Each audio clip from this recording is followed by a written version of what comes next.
Hey guys, welcome to another episode of Genuine Chit-Chat. This week, I'm joined by the London rapper ShaoDow.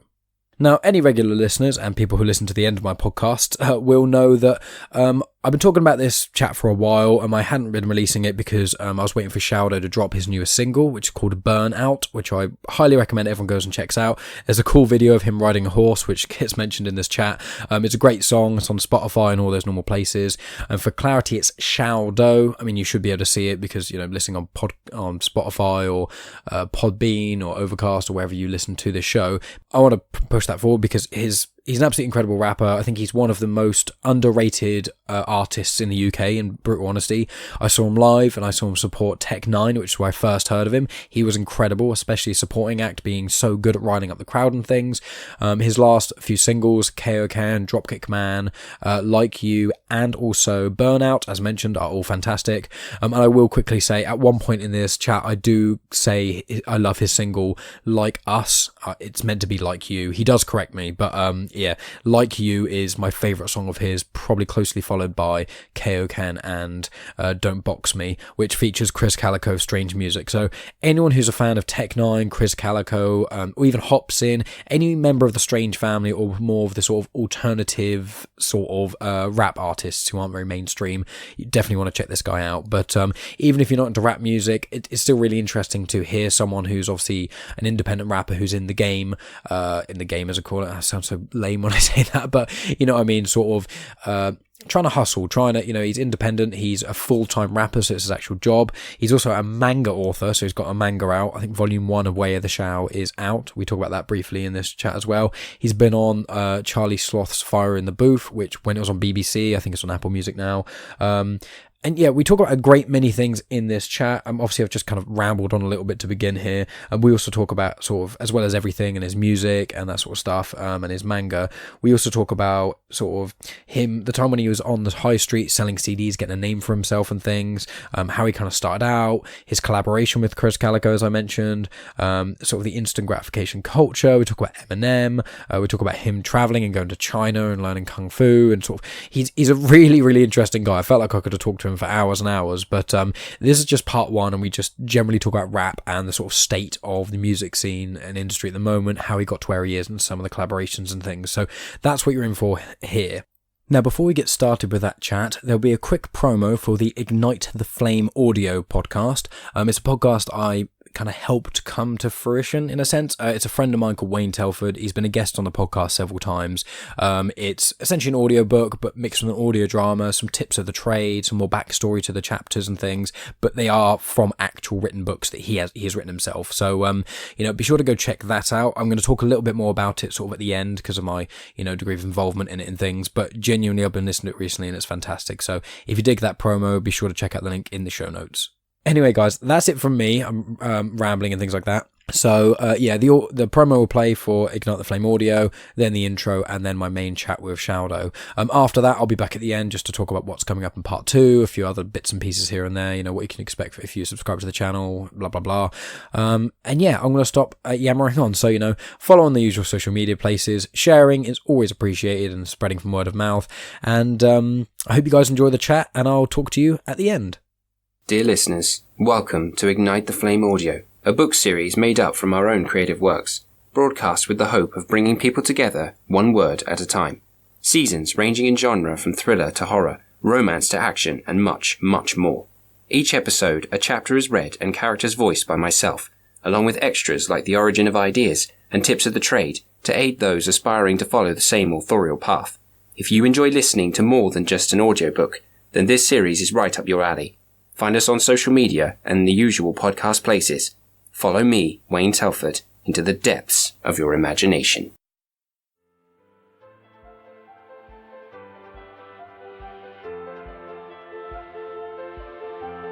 Welcome to Genuine Chit-Chat, where we have honest conversations with interesting people.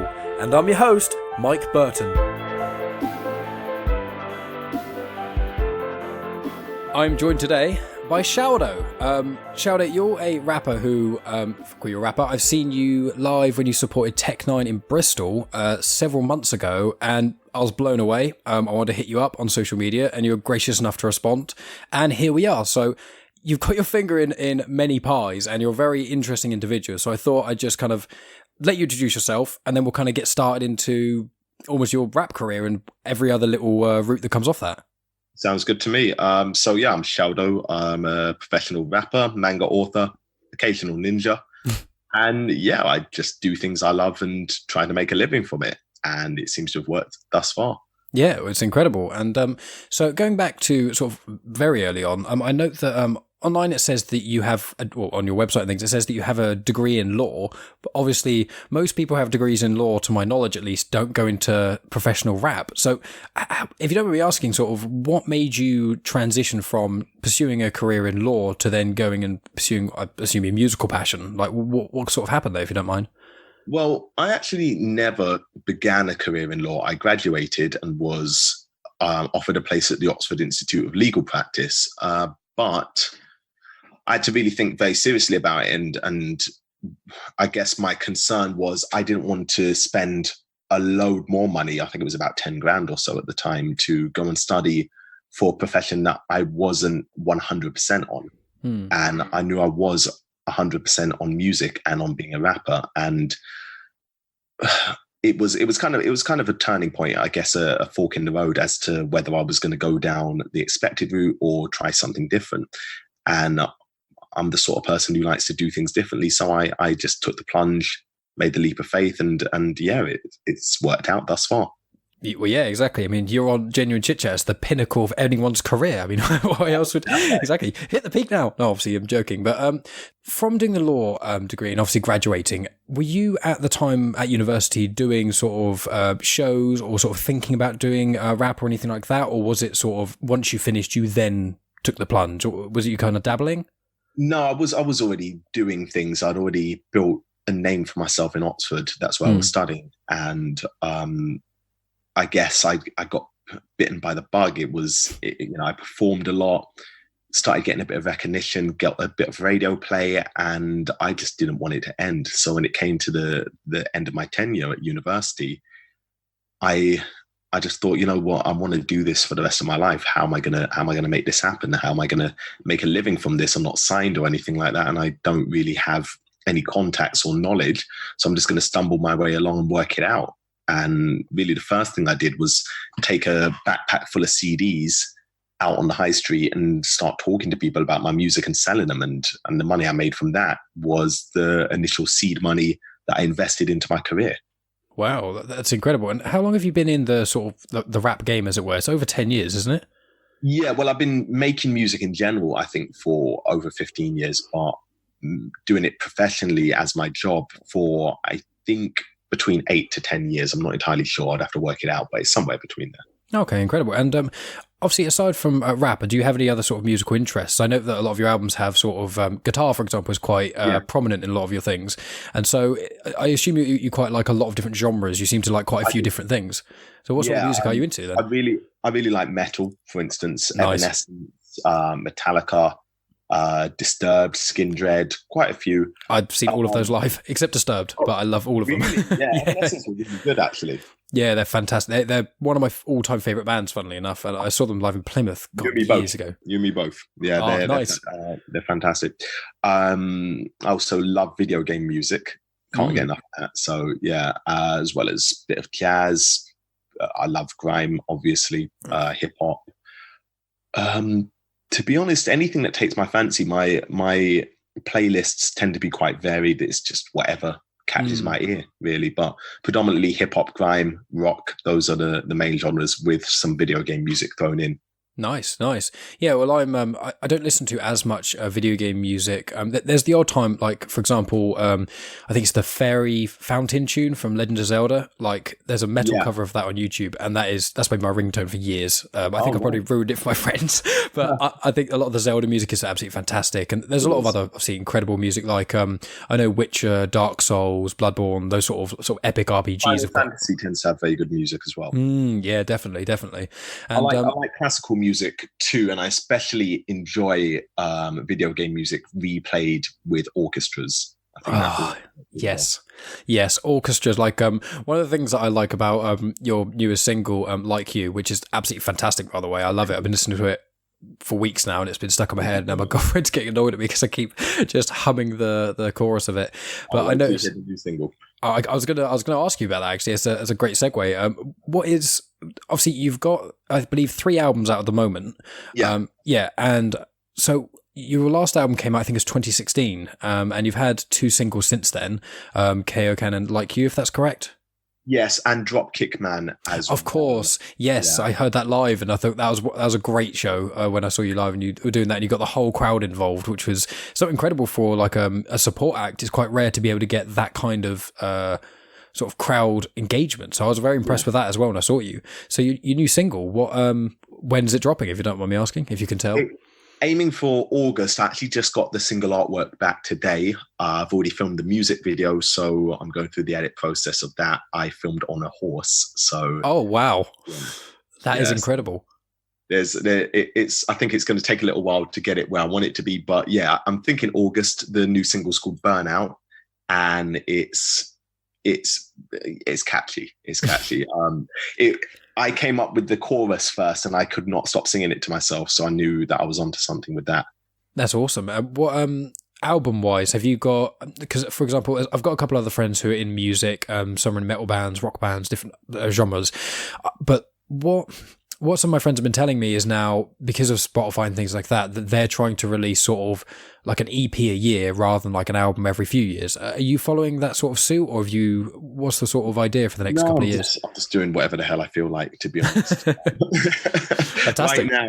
Right now I'm putting together an album. That's a general thought process behind what I'm doing. I'm not rushing myself. I'm thinking it's going to be next year that I release it. And in the meantime, I'll just keep putting songs together. And if I feel something's a single, then I'll put it out in anticipation. But that's about it. I'm just trying to put together a good body of work that people will enjoy. Incredible. And you spoke about sort of when you wrote the chorus. One thing I was going to ask you about was, how does the songwriting process go for you? Do you have like lyrics written and then you make a beat with it and then you kind of mix it together? Like, what's the sort of process? It always starts with the music for me. I have to hear the beat and listen to it quite a few times over to try and get a sense of what. It's weird, but it's almost like what the beat wants me to say. You know, what the music wants from me. So I listen to it over and over again. Hopefully some words will come to me. Hopefully a concept will come to me. And then I kind of take it from there and just kind of start scribbling, start crafting and pull something together out of thin air, really. But it's always from the music. My lyrics go hand in glove with the music. If I change the beat, in my opinion, it never really works as well. So it's actually rare for me to have the lyrics and the beat made afterwards. The only time I've ever done that actually was with KO Ken. I was going to ask about that. Okay, how did that work out? Do you make your own beats? Do you sort of collaborate with individuals who are more adept at the producing side, or what's the sort of? I normally work with different producers, but my next plan for the next few months is to start learning production. So I record at my home studio at the moment, and I'm going to be expanding that into a production studio as well. So my overall aim is to one day be able to produce the track myself, record it myself, mix it and master it myself, etc., just for the hell of it. But now I work with different producers.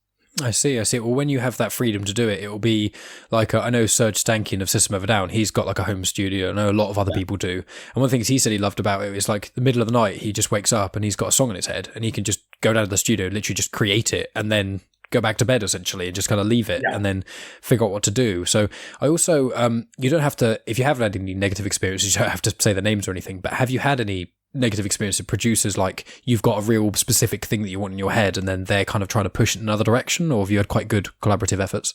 No, it's generally quite good. People normally give me the instrumental and leave me the hell alone until I come back with something.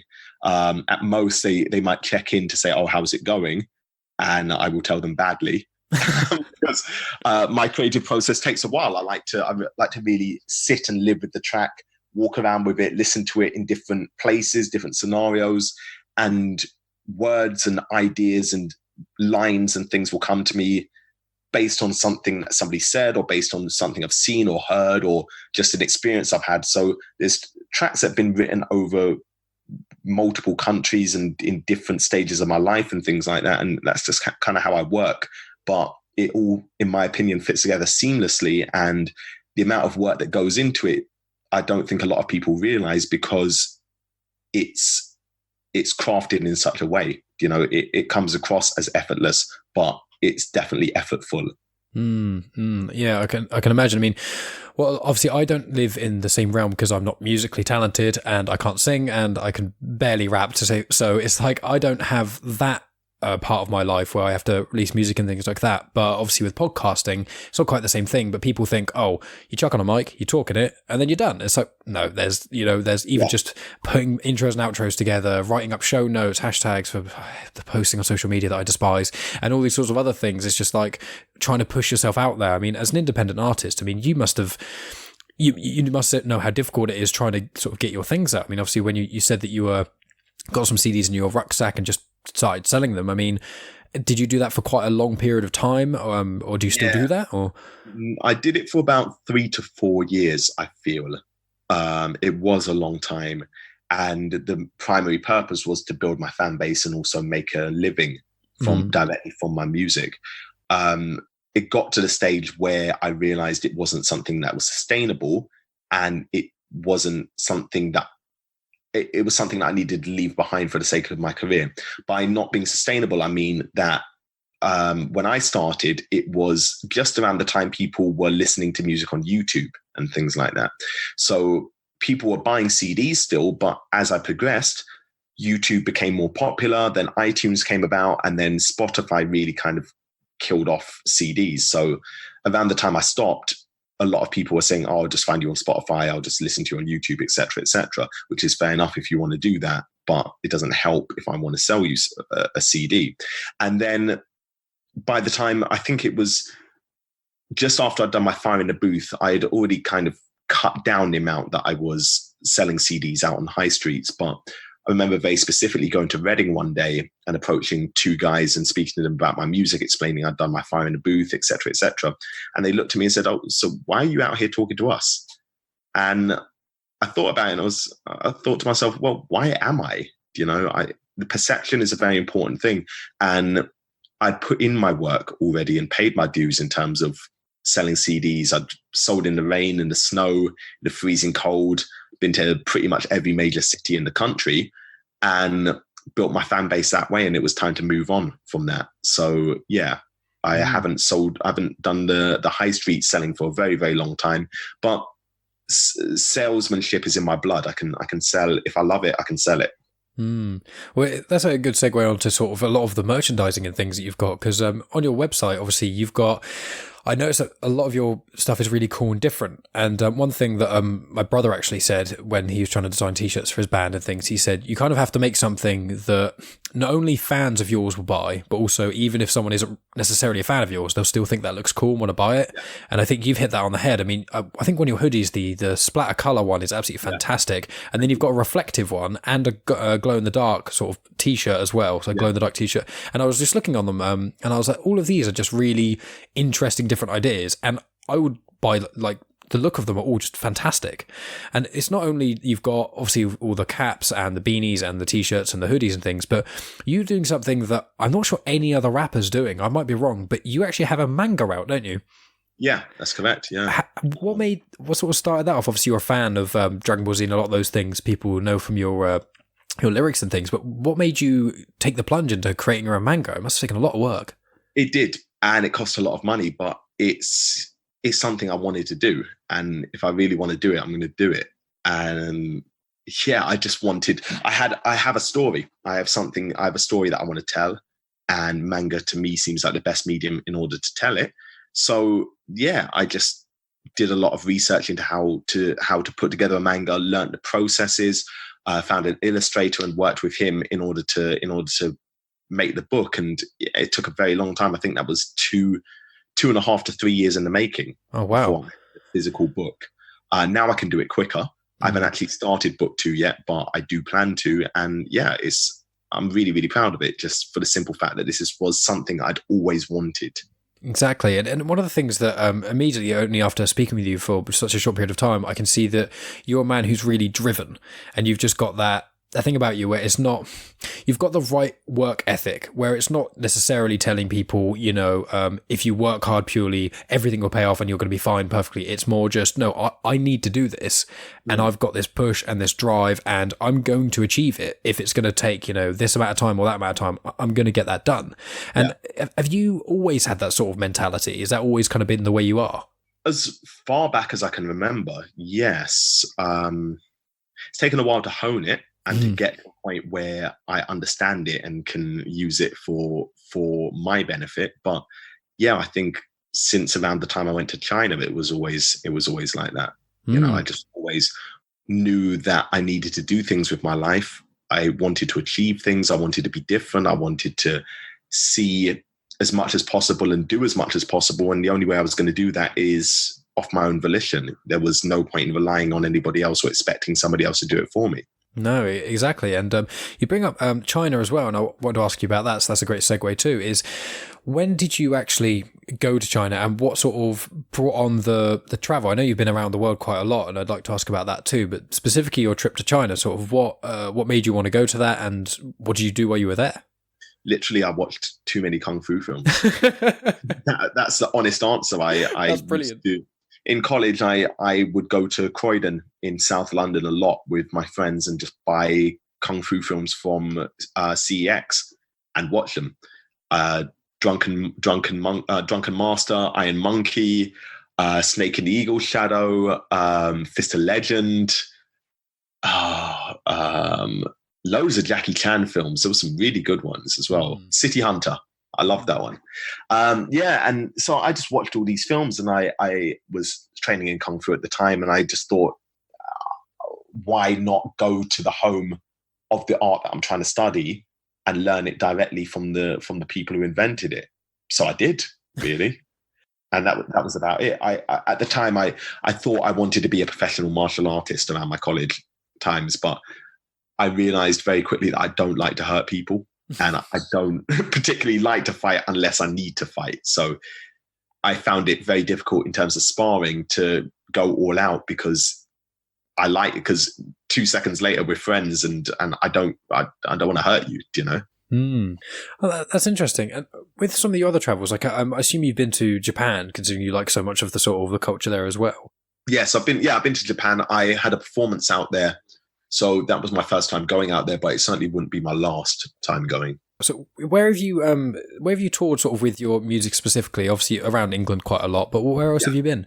Let me get this right. So France, Hungary, Romania. I'll be performing in Sweden later this year. Oh, awesome.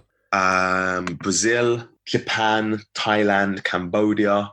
I think that's all. Well, that's still an incredible roster of places that you've been, just from your music. It's incredible. Czech Republic, I knew I was missing one. Oh, nice. Yeah, my friends went there recently, actually, and said it was beautiful. Yeah, it's really nice out there. That's wonderful. Well, with your music and things, I want to ask about sort of Fire in the Booth and the BBC introducing sort of side of things. How do you get onto Fire in the Booth? Like, did they approach you? Do you have to apply for it? Like, I don't know at all. It's a bit of a mystery, to be honest. It's Charlie Sloth's baby, so if he's not giving you the invite, it's not really going to happen. And it took a very long time to make it happen for me. I think over about 3-4 years of meeting Charlie in different scenarios, different situations, talking to him on different issues. And eventually he extended the invite. It was actually because we were filming a TV show together. It was a very random one. He asked me to write a theme song for a TV show that he was involved in, which I did. The producers liked it and asked if I would appear in the show as well and perform the song. So I did, and I spent a good day or two with Charlie just filming and traveling around. And he just asked if I wanted to do my Fire in the Booth, and I said, of course. Oh, wow. What show was that? It was called, what was it called? I don't remember what it was called, but the basic premise was that Charlie was helping people find flatmates for Flatshare. Oh, okay. Fair enough. That's got a random show. Yeah, it never actually came out, but it was a pilot that they were filming.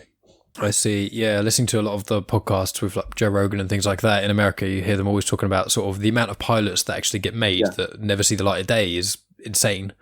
Yeah. And I want to ask as well about sort of collaborations and things. I mean, on the intro to your Kung Fu Hustle album, Tech9 mentions your name. So did you, when you were touring, did you meet him or did he just hear about you? Like, how was your connection with Tech9? I opened for Tech the very first time he came to the UK, which was on his birthday. I believe this was 2012 or 2011. So yeah, the very first time he came to the UK, I opened for him with a good friend of mine called Zuby. And we opened in London. Yeah, in London, the O2 Islington. But we didn't, and then he was performing in Manchester as well. So we went up there to see the show. Didn't really get a chance to talk to him very much at the London show because he was tired and he was hungry and he had to disappear off. So in the Manchester show afterwards, we went up to the tour bus. There was a lot of people waiting outside and queuing up to try and get to meet him. One of his tour members opened the tour bus door and saw us and said, "Oh yeah, come on in, guys." And these two girls walked forward as if to go in, and it almost happened in slow motion for me. He turned and he was like, "No, not you, you guys." And I'm pretty sure this happened. Can't confirm, but I'm pretty sure that a light shone down from heaven, and we were the chosen. So we walked into the tour bus, and Tech was there. He was incredibly nice, really complimentary. Had a good chat with him, and I, just asked, "Would you mind recording something for my next album?" And he did. Oh, wow. And is that how you got connected with Krizz Kaliko as well? Because obviously, for people who don't know, they need to check this song out. I mean, Like You is probably my favourite song of yours, closely followed by Kaioken. But the last track on your album, which is Don't Box Me, isn't it? Yeah. Yeah, the last track of Way of the Shao, I think it is, Krizz Kaliko features in that. And that track is absolutely fantastic. I think that and also Painting, I absolutely love the song Painting lyrically. Thank you. No worries. You were an incredible lyricist for a multitude of different reasons that I'm sure we'll get onto a little bit later. But so with Krizz Kaliko, did you sort of collaborate with him due to your connection with Tech from touring with him or playing a show with him? I'd met Chris at the same show, and he was a really nice guy, and I really wanted to work with him. So that was a relationship I had fostered over a good year or two. Really, it took a while to get the collaboration sorted out. But I eventually got it, and I'm really, really happy with that track. I would have loved to have made a video for it, but the location differences makes it very, very difficult. But Krizz killed it. He absolutely killed it, and I'm really proud of that track. Yeah, well, you both did an absolutely stellar job on that. Exactly. And also, I want to ask about Zuby a little bit as well, actually, because when I saw you play opening for Tech9, obviously Zuby came on stage, and he's like a regular collaborator of yours, isn't he? Yes, he is. Yeah, he's a good friend of mine. Yeah, have you guys been friends since like sort of the early beginnings? Did you kind of were you friends before you entered the sort of the rap game, or how did you guys? He went to the University of Oxford, and I went to Oxford Brookes, so we were effectively the two best known rappers in Oxford. So we knew each other from then, but it wasn't until after that we'd graduated that we kind of started hanging out and things like that, because we were both doing something similar in terms of being independent rappers. So it made sense to work with somebody who was also equally serious about what they were doing. Yeah, I can imagine so. And also, I think it's funny because I mentioned you and I mentioned Zuby to a friend of mine. And funnily enough, my friend, he was like, "What, Zuby the rapper?" And he said something about him. And I was like, yeah, I'm pretty certain. He was like, "I met him like years ago. I think he was doing the sort of handing out CDs and stuff." And I think my mate just had a long conversation with him about that sort of thing. So it's funny, just like people just knowing little sort of bits and pieces around. Yeah. It's great. And obviously I wish you both the best, because you're both, I've downloaded Zuby's album from Spotify. I think Perseverance, which I think is a lot of his older tracks, sort of, are they redone or remastered, something like that? I believe so, something like that, yeah. Yeah. So I'm looking forward to that. I was listening to a lot of your stuff and I'm quite hooked at the moment. And so I'm excited to hear when this new single drops.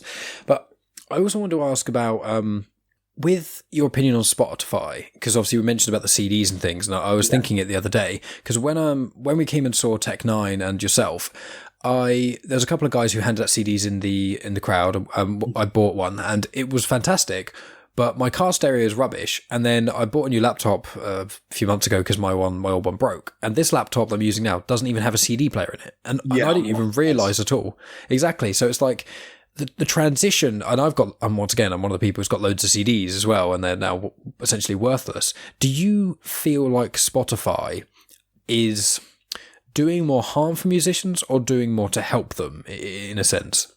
That's a very good question. Firstly, I wouldn't say Spotify specifically. I think Spotify have just jumped onto a trend and become synonymous with streaming, but it's not Spotify specifically. It's more streaming. Yeah, Apple Music, Spotify, that sort of thing. Yeah, these are. There's loads of streaming sites out there, so I think it would be unfair to attribute everything to Spotify because there's lots of streaming. I believe it started with iTunes and YouTube. Personally, it's very apt to notice that Apple laptops do not have CD drives, and I think they were one of the first to start implementing that in order to encourage you, or insert strong arm. In terms of in place of the word encourage, into using iTunes more and downloading music, and well, maybe it started with something like Napster, realistically, but Napster, because it was illegal, people were still using CDs, and you still had the ability to play CDs. But now that we have downloading, and which has given way to streaming, it's kind of like, what's the point of owning CDs or having a CD player at all? So there's arguments for streaming. It gives you a far bigger access to music. There's lots of music that I'm enjoying and that I'm listening to that I probably would never have gotten on CD because it's too expensive, and you don't want to take the risk in buying a CD only to like one or two tracks. So there is that. It encourages musicians to increase their output, but I've always believed, and I still do believe, it devalues music quite significantly and often turns it into background music.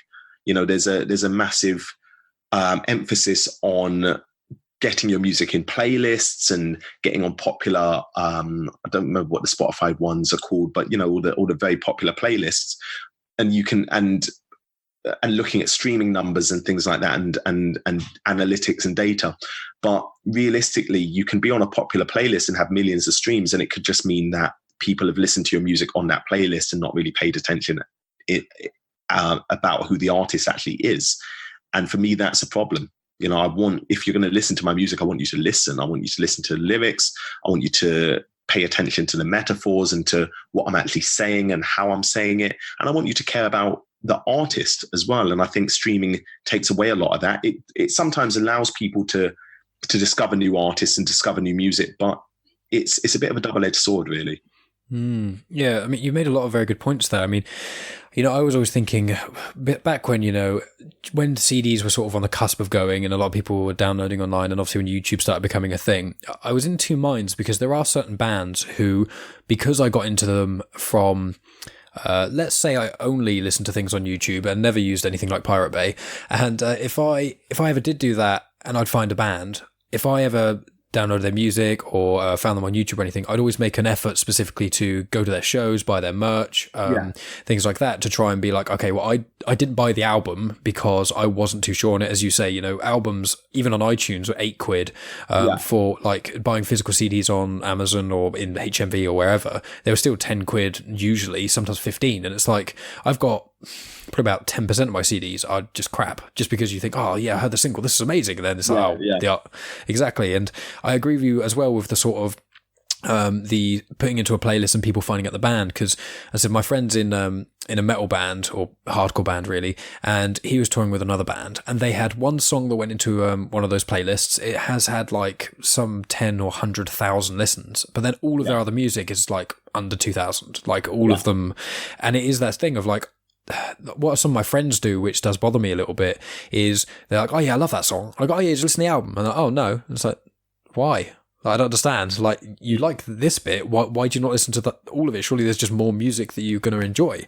And a lot of the time artists put in either sort of self-referencing tracks or even just they want to tell sort of a story. There's the whole package. An album is a package thing. It's not just, you know, 15, 20 random songs. It's meant to be in a certain way. And I feel like it does devalue that in a lot of senses as well. Agreed. Yeah.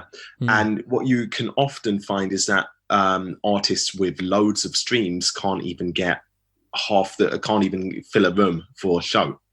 Do you know? So it's a difficult state that the music industry is in. There are the benefit, like I said, is that in the past, an artist could coast on the one or two singles that they've put out, and the rest of the album is literally just filler. but now you can't really hide behind that, and labels are definitely suffering as a result of that. But I don't really know where it's going to go or what's going to happen next, but I do know that I don't want my music to be consumed passively. That's all I know. So I'm focusing on building my fan base of and making sure it consists of people who genuinely enjoy music and want to listen to what I have to say and want to unpick the lyrics and analyze them and really give it a good couple listens rather than one random listen as a result of a playlist. Exactly. And I think with going back to what you did in Fire in the Booth, I think that you showcased that very well, because you had those 3 tracks and you mentioned sort of the 4 weapons in your arsenal.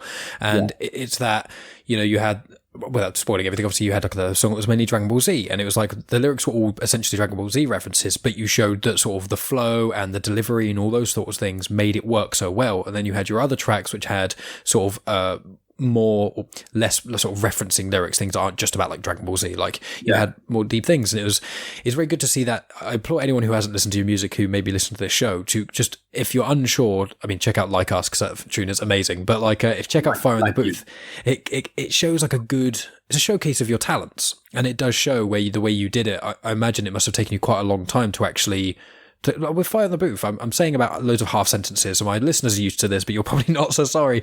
But with Fire in the Booth, did they say, okay, you're coming in Fire in the Booth at this time, have some tracks ready, or how does it work, like the tracks they played? They pretty much just said, the date of your Fire in the Booth is this date, and that's it. Wow.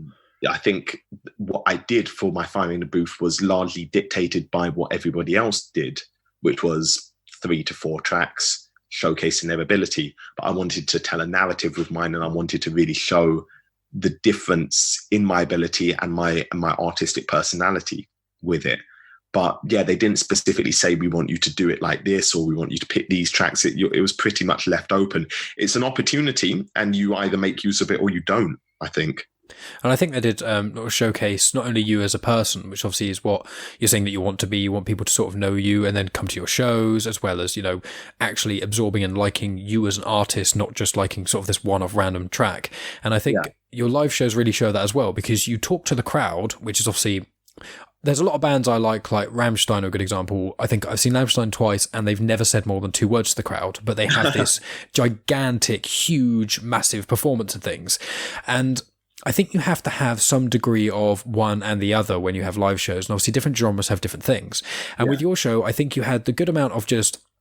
A lot of people can sort of be, okay, I'm on a stage, now I can talk at the crowd for 10 minutes, and what you did is you sprinkled it. So you said a little bit, then you did it, and you kind of went back and forwards, and I think you got the right balance, especially for a support act. It's taken me a while to get to that point. I've definitely not said enough, and I've definitely said too much. So I've always tried to balance it out. But I do think audience participation and audience and crowd interaction is incredibly important with a live show, because I'm trying to give you something that is different, inherently different to what you would hear just listening to me online or on a streaming service. So, if I just stand on stage and perform my tracks exactly as they were written and exactly as recorded, then why did you come and see me live? Well, exactly. And it's the same with, that Tech9 gig, in all honesty. I do like, as I said, sort of relatively speaking, every genre of music. I like a few bands here and there, but my main thing is sort of rock and metal. And I like a lot of rap. I like a lot of the Strange Music guys. I like Scroobius Pip, Brockhampton, and a few other things as well. But I'd never actually been to a rap gig, because obviously a lot of the big rappers, at least the ones that I like, are in America. And obviously a lot of it is that one thing that you didn't come across as saying when you were in the Fire in the Booth thing is, like, you're not all about, saying the M word constantly and then talking about being a gangster, and then it's all about the money and, fuck the bitches and that sort of stuff. You don't dabble in that sort of that realm, I see. And it was that, I assume that's just you being a genuine person of who you are, I would assume. Yeah, it's a conscious choice, but it's also being very aware of my responsibility as an artist, and knowing that there is plenty of people who will cover certain subjects and will do all of the negativity, and I don't want to be one of them. I want to solidify myself as in my own niche, essentially. Exactly. And I think with your song, Dropkick Man, I mean, it's a great tune to listen to sort of when you're having a laugh with the guys and things like that. But it really, that is a track especially that really comes to life live, because you put in so much energy. Live, I can imagine, because the crowd yelling back Dropkick Man must be incredible, must be intoxicating. Yeah, and the weird thing about it is that track is probably one of the quickest tracks that I've ever written, and in terms of the effort to success ratio, it's hugely skewed, because I won an award. I won the hardest working artist award at the AIM Independent Music Awards, and ran up on stage and did a fly kick, and that was effectively my speech. I said some words after. that was the main part of my speech, and I think about 2 days afterwards, a friend of mine said you should release a song to coincide with your award win. So I wrote the song, recorded it, and got it. It was one of the first songs I actually recorded in my home studio setup. Got it mixed and mastered and filmed the video within the space of about 3 days. Oh wow! Yeah, and that one reached the number 40 in the top 50 viral charts on Spotify in the UK. Oh wow, that's incredible. Yeah. So it's really weird just thinking about how quickly I wrote that in comparison to how much time it takes me to write other tracks normally. It is a weird one. I've heard some other people say it, like I can't remember who it was, but there was an artist who said sort of, they sort of poured their sort of blood, sweat and tears into loads of these tracks, and they just weren't going anywhere. And then, in all honesty, it might have been someone like Ed Sheeran, and I'm not the biggest Ed Sheeran fan, but I think it was Shape of You. He actually wrote it almost as a parody. It was like how easy it is to write songs that sound like this, and it was like his biggest track, and it's probably the track of his that I hate the most. I don't hate Ed Sheeran, I don't mind Ed Sheeran, but that one song I was like, I'm not a fan of that. And then I heard him talking in an interview saying it's not even a song he even really liked that much, that the label kind of pushed him to release it as a single, and he wrote it in like a few minutes, and it's like his biggest song. And it's like, it's kind of weird, isn't it? Like, obviously, Shape of You compared to Dropkick Man, I'd choose Dropkick Man every time. But it's one of those strange things where you kind of, viral especially, is such a weird thing, because like, you get these companies now that really try to be viral. You see some adverts on TV and you're like, they're just trying really hard to just get viral, but it's like no one knows what's going to go viral. You get videos of God knows what going viral, and then you get sort of the Doge memes and all kinds of crazy things. So it must have been quite interesting. Just, was it almost like you woke up one day and then just suddenly Dropkick Man was just kind of almost everywhere a little bit? I think it was a build up. It was a building process, really. I think I've really seen the most benefit from it when I perform it. How the crowd interact with it, and how it how people just enjoy consuming it. But in terms of it getting on the viral charts, I still have no clue. Somebody just texted me and said, "Hey, your song's on the chart." I was like, "Okay, cool, all right." What's the next one? Those kind of things are fine and everything, but I'm not that bothered about it. It's a nice accolade, and it's nice in terms of getting people to take you a bit more seriously in the industry. But if it's not a good song, and if I don't like the song, then I'm even less bothered. It just so happens I really like Dropkick Man, so that's fine. I'm glad that more people have heard it. Yeah, well, exactly. And you want to get your music out there in the right ways as well. You want to show how hardworking you are and do it in the right manner, rather than just kind of, I'm not saying everyone on X Factor, there's a problem with X Factor. I'm not necessarily saying that, but, I always found it, especially being a fan of metal and things like that, where, especially when I was a teenager, it was I only like metal and rap and nothing else, and then as I've gotten older, I'm a bit more, I like relatively everything, but I was in that mindset of just like, oh no, pop music's rubbish because they don't write their own songs, and this is rubbish because of that, and then X Factor's just cheating. There's these bands that I like Metallica, I think they got signed almost after their first show, but those sort of bands who are just kind of working at it, and individuals like yourself who are really putting all that work in, and then people just kind of, they want the quick route, and I think that's the problem. And I think especially with our generation as well. I always say that quick success can be taken quickly, essentially. So if it appears overnight, it can disappear overnight. So I'd much rather build my success slowly and have it for a very long time. I think you say that in one of your songs on Kung Fu Hustler. Sounds like something I would say, yeah.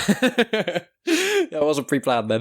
But it's one of those things, isn't it? Because it's, as I said, I haven't got the issue with people sort of trying their dreams and people going X Factor and want to do all these things, but I feel like it does kind of take away from hardworking artists. And I think that our generation sort of, or at least the state of society at the moment. It's not necessarily just sort of our generation in that sense now. It's more just because of social media and sort of instant gratification, and you've got Instagram and this, that, and the other, and people and we've got Netflix and Spotify, etc. And it's like, I want something, got it. I want something, got it. Order it on Amazon. I do it all the time. I'm thinking, I really needed, super glue, and then you're just on the toilet and you're like, in 5 seconds you've got it essentially. And you get it all the next day. It is a complete instant gratification culture, and that is generally how music is perceived and consumed. If the music video is not up at the same time as the track, forget about it.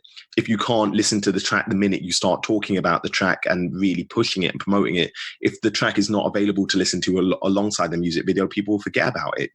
There was a time when an album was talked about for months before it came out, and there was an actual anticipation and a waiting period, and now it's, I've got a new album, it's out now, you can listen to it. There's no anticipation anymore. And I don't even know if it's possible to foster that level of anticipation, because people's attention spans are just not the same. No, I completely agree with you. And it's quite a shame. It's one of those weird things where the state of play at the moment, where everything is we're in this transitionary period. I mean, obviously the internet's been about since the 90s, but obviously it's only really been the last probably 5, maybe 10 years, but more sort of 5, where everyone's got a smartphone now. Everyone, relatively speaking. I think broadband played a big part in that. Rather than dial-up connection. Yeah, when you had to dial up the connection, it took 2 days to download like an MP3. That's when you knew about waiting. Oh yeah, I remember the days where it sounds so weird because I'm not even old, but like kids these days won't understand, of like being on like the computer, and I used to play like RuneScape, my mates or something, and then you get a phone call and then your internet cuts off. Yeah, it's all gone. Exactly, and you're like, oh, mum wants to use the phone for an hour to talk to auntie, whatever, and it's like, I can't use the internet. And then you talk to kids now about that, and they're like, what, you couldn't use the internet because you were on the phone? It's like, yeah, it's like, but we have the internet in our phones. It's like, you just don't understand dial-up. You just you didn't go through it like we did. Internet on phones. Try using early internet on phones before iPhone came about, or even the very first iPhone. That was just frustrating. Like, what was it? GPRS or whatever. The very first one. I think it's called Edge now, but the very first internet on phones was horrendous.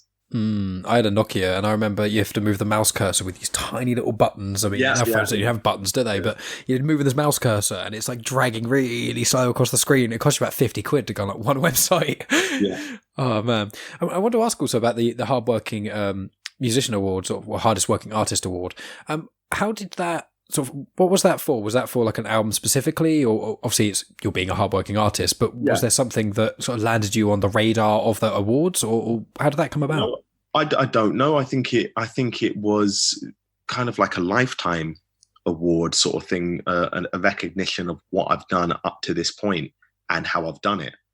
So I don't think there was a specific song or album that got me it, but rather just the sheer amount of work I put in.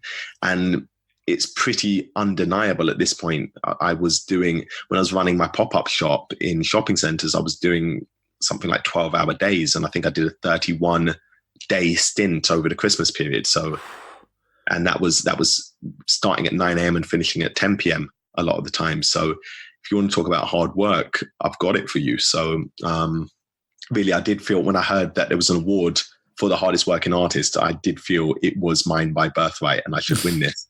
But then I was up against quite a few big artists. I think I was up against like Run the Jewels and Little Sims and things like that. And I really didn't think I was going to win it. So I'm grateful that I did.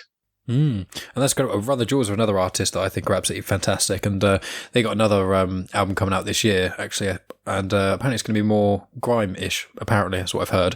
Well, I'm interested because we spoke about it, we touched on it early on, but rap-wise, sort of, I assume, but obviously correct me if I'm wrong, I assume you take a degree of inspiration from sort of Tech Nine's Strange music, but are there any sort of other rappers that you either find great influence for, or just inspire you greatly, or anything like that?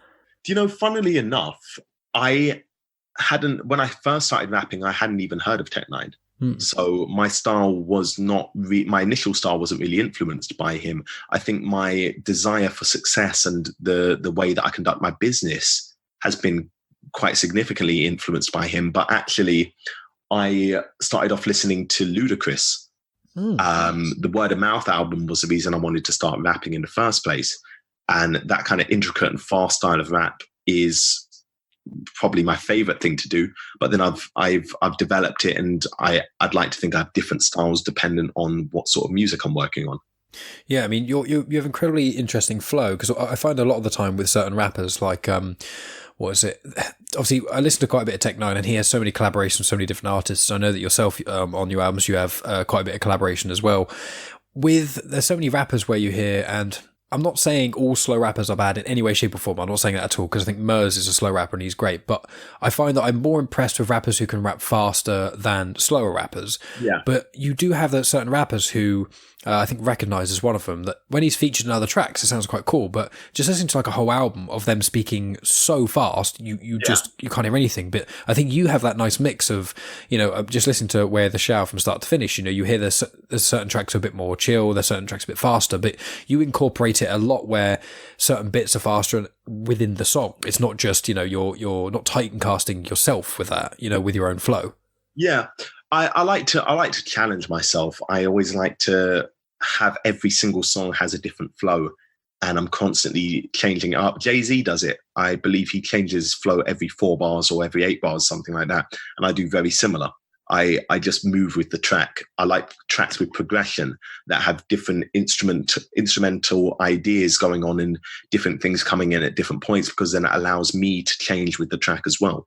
Yeah, and one of the things that I noticed with yourself, and I find it's the same with Tech Nine and especially the newer Run the Jewels stuff, is I didn't think that I cared that much about sort of beats and things. I used to think when I was really into rapping, because I think, the first person I got into was Eminem, because, I was the right sort of age, and Eminem was obviously... M's fantastic. M is probably easily one of the best rappers in the world still. Yes, I agree. When he really gets into it. If you properly analyze some of his lyrics, it's absolutely ridiculous. Like the wordplay, the syllable counting, the flow, everything in it is so precise. It's mathematical. Yeah, I was gonna say, have you heard his newest album, Kamikaze? He's got a track on that called The Ringer, and I think it's the first track, and it is absolutely phenomenal. It hasn't got a chorus. I've got a sweet spot for rap songs that haven't got choruses. I know Hopsin does. I know generally they're called ciphers, I think. And he's got the song The Ringer, the first in Kamikaze. I'm not the biggest fan of the rest of the album. I think it's a good album, but it didn't grab me like his previous albums have. But that one song, it's about 5 or 6 minutes long, I think, and he does like lots of different styles within that. He does fast, slow, that sort of thing. Yeah. And that track really blew me away. And I think his newer stuff, I feel like the problem is some of it is that the choruses lose me. Like I found it from his older stuff, like the Eminem Show and things like that, like Cleaning Out My Closet, The Way I Am. I know Way I Am was from either Slim Shady or the Marshall Mathers LP. I think it's Marshall Mathers. Yeah. And you hear some of his older choruses and I think they're powerful and hard-hitting and all that. And then I hear some of his newer choruses and they just kind of lose me. But his verses now, in his newest albums, Marshall Mathers LP 2 as well, he's done some of the best rapping I think he's ever done, especially in the verses of his newer stuff. I think Eminem overthinks things too much. And he tries to make it far more commercial than it needs to be. People would support Eminem regardless of what he does. He could fart on a track and people would probably support it. And I'm pretty sure he's done similar. I feel like he's burped on a track. But yeah, I don't know if it's him or if it's the label influence or whatever, but having songs that feature like Rihanna or Ed Sheeran or Taylor Swift or whoever, no disrespect to any of those artists, but the song, he's a rapper and he's a rapper's rapper. He's, just make rap music, just rap well and people will enjoy it. I don't need you to make a commercial song. I don't need you to make a radio hit. It will be supported. Don't worry about it. You've got enough money to do what you want to do now. Just go, I feel like when he cared less was when he made the amazing music. And the problem is, again, I don't think an Eminem could rise to success in today's age because too many people are way too sensitive. You could never get away with calling out people by name in songs and effectively bullying them over a song. You would be absolutely lambasted in the media. People would call you all sorts of names, probably a Nazi at some point, and nobody would be able to take a joke or be able to take it for light-hearted, tongue-in-cheek or whatever, So he came up in a very different time, and what he used to do, he can't do anymore. And I kind of feel like in a way he's almost lost with what he wants to do. I think he just really likes rapping, but he needs to make songs. And I don't think he's quite found that balance. Whereas I don't really want him to find a balance. I just want him to rap. I just want him to just go mad, and just an album of that would be very nice. Please and thank you. Like Royce da 5'9", those sort of albums, just, the Bad Meets Evil album with him and Royce, I think is far better than most of his solo albums, most of his newer solo albums anyway. Yeah, I've listened to a few of those tracks. I remember there was a single on, I think when The Bad Meets Evil, I think when it came out, and he had a single, it was really good, but I remember the video being it's just terrible. It was him, it was in like a warehouse, and there were like these clip art things coming up, and it was really weird. Living life in the fast lane. Yes, that's it. Can't slow down. Yeah. I know the video you're talking about. I think I've watched it once. Yeah, I don't know. I don't know about video choices sometimes. I, as somebody who does videos and who has a lot of music videos, certainly not as many as a big artist with millions of dollars behind them, but music videos are expensive and they're often a loss leader. You do a music video because you want to, not because you're trying to make money off it. So some people are good at them, some people are not. Joyner Lucas is incredibly good at music videos. He's very good at conceptualizing really interesting and unique music videos. I don't know what's going on in his brain. And Little Dicky as well. Fantastic. Yes, Little Dicky's fantastic. Yeah. He's brilliant. Some people like them. Some people see them as an opportunity to extend their artistry into the visual realm. Some people see them as just something that needs to be done in order to promote the track. And I think if you're in the latter camp, you're not really that bothered about music videos, and you'll just settle for whatever the director says is okay. And if you're in the former camp, then you want to go to town with it and do things quite unique and different and that you haven't done before. And then just sometimes the track is so abstract or whatever, you've really got no clue. So you just stand in a warehouse and say okay when somebody says let's do some clip art. Well, yeah, potentially. I mean, also someone like Eminem, he's got so many videos out there as well, and obviously he's on so many albums. It's almost like not what's left. That's obviously a very lazy way of looking at it, but it is that sort of thing. He's done so many. Not all of them are going to be fantastic. But speaking of music videos, I want to bring up your Kaioken video. And that's the end of part 1. Thanks as always for tuning in, guys. Part 2 will be released at the same time next week. I release all the episodes on Sunday nights UK time, so if you're an American listener, it should come out, I don't know, midday-ish, afternoon-ish on a Sunday, ready for the working week, so you can look forward to that if you're a new listener. If you are a regular listener and you haven't yet subscribed, please do that, because it's really nice when people subscribe to the stuff, and it just means that a lot of the chats that I have, you may have missed a couple, or follow on social media. On Instagram I've got a lot of snippets that are out of most episodes. I seem to put up a 30-second snippet or so, maybe a minute long, of just sort of what you can expect from an episode. So if you're a little bit unsure, you can still subscribe to the podcast, go on Instagram, check that out, or on Facebook I put all the snippets as well. I usually put them on Twitter as well, but Twitter I generally do a bit more sharing of other people's stuff. So as a quick rundown, Facebook I put snippets and stuff on, as well as movie reviews and the occasional other thing, although I think I've linked it to my Instagram now, so I might just post relatively the same as Instagram. Instagram, I post on my story on there occasionally and things like that. I do movie reviews, I do music reviews occasionally. I've done a book review, which is the only one I've done because I've only read like one book in like 2 years because I'm terrible. It's a Star Wars book though, huzzah! So it's first of a trilogy, so I'm sure there'll be more to come after that. I do occasional TV series reviews. I do the occasional photos of where I am if it's anyway interesting. Obviously went to Mexico a little while ago. I think I still haven't posted about that actually very much. But yeah, Instagram probably the best place to get me. But yeah, Instagram, Twitter or Facebook, follow on any of those places. The snippets are on there. Coming up in the following weeks, I haven't actually got anything specifically recorded apart from what I've got with ShaoDow at the moment. I am doing a chat with someone next week who is a gentleman who's in education quite a lot. he actually listens to the podcast, so he may actually hear me talking about him, but I don't like saying the person's name or anything, just in case for whatever reason it gets delayed or something doesn't happen or whatever. But yeah, I'll hopefully have a chat with him next week, which this week rather, coming up, so that will be out. I think I've got a podcast scheduled with a person every week for the next month, so if they're 1 or 2 hours long, that'll get me sorted for a little while. I've got a couple in October as well, I think, and I've still got the feelers out for other people who want to get into contact. Someone else just got to contact me on Instagram and asked about collaboration and things, so always doing stuff, me, huzzah. Yeah, as I said before, in a minute I'll just quickly talk about Ignite the Flame audio, which is by my mate Wayne Telford, but I'll go into that in a second anyway. That'll be kind of the last thing I say, really.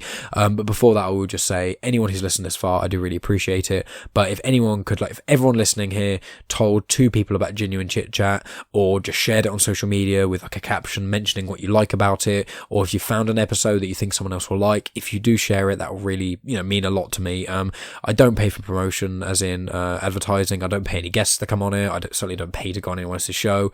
I just have the running cost of how much time this takes me, and the cost of having the podcast hosting site and all my equipment and things like that. So there's not a huge amount of cost to me necessarily, but it's a lot of time, and this is a passion project, and I just want as many people to hear, mainly the guests. I don't really care necessarily about me getting famous per se. It'd be nice, to have a podcast that makes money so I could actually live off this and then put all my time into it. But I don't expect that. I don't have a Patreon page at the moment. I don't really want to get one until I've got enough listeners where I think it's worth it, because I will start doing bonus content on there and stuff, I believe. There'll be more solo podcasts like the one I released a couple weeks ago. But until that time, I want to kind of build the fan base a little bit more, see how many people I can get listening before kind of committing to something like Patreon. So at the moment, it is just, I don't want you guys to donate to me. I would just, if you really like the show, just tell people about it. I've had so many different guests and things. I think iTunes has said it's basically like in the 90s now of episodes, like parts I've released, because a lot of them are 2-parters, but obviously this one's episode 69. So I've had quite a wide variety of guests with a huge variety of topics and things, and if you know anyone who is even vaguely interested in podcasting, or anyone at all who would be willing to listen, see if there's an episode in the backlog that would intrigue them, and send it their way. I don't expect everyone listening to like every episode I release, but I think that the back catalogue is varied enough that almost everyone could find something they'd enjoy, and that's all I want to do. I want to shine a spotlight on people that I find interesting and I think inspirational. ShaoDow is a prime example of someone who fits those qualities and things. He's incredibly inspirational. His music is fantastic. He's just a great guy. So I wish my podcast was bigger, so I could kind of shine a spotlight on these people and more people could check these guys out. So be sure to check out ShaoDow and all his stuff. Please share my stuff on social media and things like that, and tell people about it. And yeah, I really appreciate that. Now, at the start of the podcast, I played a quick promo for Ignite the Flame audio, which is by a guy called Wayne Telford. Now, any regular listeners to the show will know that I've actually had Wayne on the podcast on 3 different episodes. He's a paleontologist, but he's also an author, and I think he's got like 4 books published at the moment. He's got several more in the pipeline. I helped him put together Ignite the Flame. We kind of brainstormed ideas together a little bit. I kind of helped him sort of understand how you put podcasts together, the social media side. So I kind of helped inspire him in some way, I would say. I don't want to take credit for anything he's done. Everything he's done on his channel, from getting everything released, putting anything out there, he's done off his own back. I would say I take like 1%, if not less, credit for what he's done. It's incredible. He basically, he's written loads of books, and he wanted to get them out there without people having to pay for a book, it costs 8-10 quid or so, and he wanted to make it accessible for other people. So what he's done, he's basically doing an audio book. He does slightly different voices for certain characters, which I think really actually works. And he also, at the end of each chapter, he explains it in the podcast, but he also does a tips of the trade. So he talks about sort of how one can kind of get into writing and what you want to do if you want to be an author. And he also does a bit of backstory of the chapters themselves. So if you've already read some of his works, his first book, A Light in the Mist, is out. It's kind of like a prequel to Jekyll and Hyde. And it's really, really cool. I haven't listened to all of it as of yet, because I'm a terrible person, in all honesty. But I've listened to the first 2 episodes. I only started listening recently because it only came out a couple of weeks ago. But it's a really good podcast. It's great for anyone who likes audio dramas and that sort of thing. It's great for any bookworms who, just want to keep consuming written media but don't have the time, so audio. And also he's releasing it for free, and he's putting all this time and effort in, and it's great for any upcoming authors. So I'll include a link in the description, but yeah, he's a good friend of mine, and I would really appreciate anyone, if go and checking out his stuff, especially if you like audio dramas and things like that, giving him some love, liking it on social media and sharing, because it would really help him out. And I think that's just about it, guys. I've rambled at the end of this podcast for long enough, as I often do. So yeah, I'll be back next week for part 2 with ShaoDow. Thank you so much for listening, especially this far. I love each and every one of you, and I'll talk to all of you next week.